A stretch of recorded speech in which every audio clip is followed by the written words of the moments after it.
আমি নমস্কাৰ জনাইছোঁ আপুনি আমাৰ TLM মেলা যিহেতু এইটো এবাৰ দ্বিতীয় বৰ্ষ এই দ্বিতীয় বৰ্ষত এটা TLM লৈ আহিছে গতিকে এই TLMটো আপুনি কোন শ্ৰেণীক বেছ কৰি লৈ আহিছে আৰু আমাৰ ছাত্ৰ ছাত্ৰী কেনেধৰণৰ উপকৃত হ'ব বাৰু এই TLMটো মই ছাত্ৰ ছাত্ৰী উপকৃতৰ কাৰণে সাধাৰণতে ছাত্ৰ ছাত্ৰীয়ে তাৰমানে সংখ্যাৰ জ্ঞানটো প্ৰথমৰ পৰা মানে মই এতিয়া 50ৰ ধাৰণা দিবলৈ আহিছোঁ 1ৰ পৰা 50লৈকে তাহাঁতি মানে লিখি দিব পাৰে কিন্তু যেতিয়া মই মাজত ধৰি সুধোঁ তেতিয়া তাৰমানে তেওঁলোকে এইটো নোৱাৰে তেতিয়া মই এটা পদ্ধতি মানে ভাবি উলিয়ালোঁ মই যদি এনেকৈ কালাৰ দি দিওঁ ইয়াত সংখ্যাৰ কাৰ্ড দি দিওঁ তেতিয়া যদি মই ইয়াত তেওঁলোকক এনেকুৱা এটা গুটি মাৰিবলৈ দিওঁ এইটো এটা কালাৰ ওলালে ন তেতিয়া এই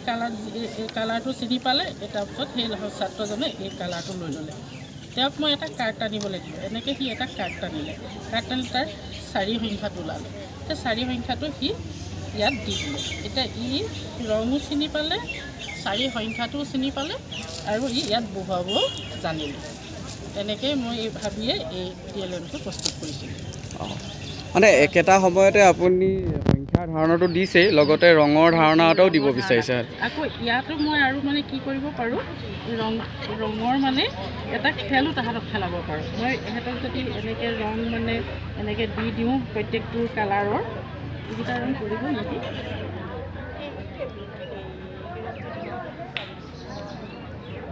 এনেকৈ যদি মই দি দিওঁ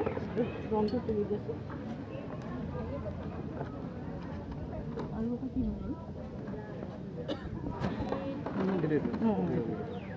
এইটো ইয়ালৈ আহিব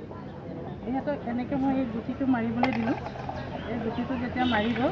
তাৰ ৰঙা ওলালে সি এনেকৈ গুচি গ'ল ইজনে আকৌ মাৰিলে এনেকৈ মাৰিব নহয় ইয়াত এইটো নোলালে সি আকৌ মাৰিবলৈ পাব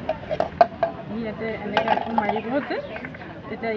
ই আকৌ এঘৰ যাব যিটোৱে মানে গৈ প্ৰথম হ'বগৈ তাৰমানে সি ধৰক সেইটো ৰঙে সি ফাঁক মাৰিলে তাৰপৰা চানেকি হ'ল এখন চানেকি হিচাপেও মানে এখন ব্যৱহাৰ কৰিব পাৰিব আপোনাৰ মানে TLMটো অকল এটা উদ্দেশ্য আগত ৰাখি নহয় কেইবাটাও ৰিলিভেণ্ট আছে হয় নাই আৰু মই ইয়াত মানে যদি বনাই দিওঁ মই হেৰি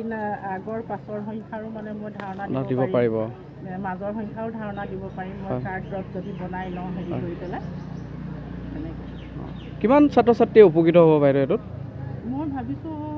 হ'ব বুলিয়ে ভাবিছোঁ কাৰণ তেওঁলোকে যেতিয়া মাজত নহয় কিমান সংখ্যা ছাত্ৰ ছাত্ৰীয়ে তাৰমানে এই TLMটোৰ আপুনি ধৰি লওক আপুনি অন্য একো TLM অনা নাই এইটো TLMে ব্যৱহাৰ কৰিছে আৰু ধৰি লওক আপোনাৰ ছাত্ৰ ছাত্ৰীৰ সংখ্যাটো কিমানে ল'ব মানে এই বস্তুটো মোৰ ক্লাছত যিমানজন আছে মোৰ 9জনেই আছে মই 5টাকৈ দিলোঁ আৰু কোনোবা এজনক মই যেনিবা 4জনেই দি দিলোঁ আপুনি দল বান্ধি কামটো কৰিব হয় নাই যিহেতু আপুনি 40 মিনিট সময়ে পাব 40 মিনিট গতিকে মই এটা সংখ্যা তাকে চিনি পাবলৈ দি দিম আৰু নেক্সট আকৌ মোৰ আৰু মানে কি আছে এই তৃতীয় শ্ৰেণী মোৰ মানে হেৰি পাঠত 3 নম্বৰ পাঠটোত তাৰমানে এনেকুৱা